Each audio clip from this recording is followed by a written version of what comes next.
Hello and welcome to week 11 for Composition 2.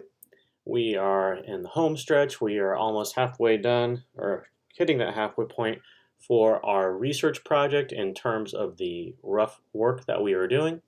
This week we are focusing on the editorial analysis. This is a little easier than the researched argument that we worked on last week, so I probably should have flipped them, but I wanted to experiment and try something different.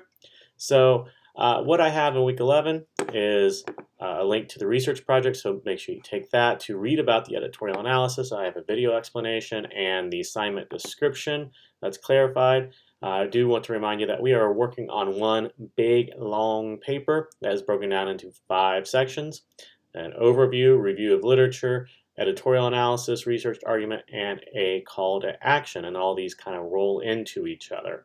It's a little different than what you're used to, and that is okay. We're here to learn, and we're going to try some different things. Main goal for this week is to work on our editorial analysis. I'm approaching it just slightly different. We are doing the share with each other. That is due Friday, but also I'm going to ask you to post it into Turnitin. That way I can grade it a little bit easier. I think the what do you call it? The research argument is going to be a little too difficult for me to grade in the discussion board. I'm going to do my best on that. So anyway, the editorial analysis, basically you're just comparing two arguments. They can be sources you already have, or you can find some new sources. The video that I made shows you how to find those, so please make sure you watch that. It's going to be posted right here. I'm just waiting for it to finish processing. But the idea is that you're comparing two arguments in order to better understand your topic. You will compare the two arguments and say that one is better than the other. You might say, well, they're both pretty good. Here, let's mediate between the two. Let's find these common points of agreement.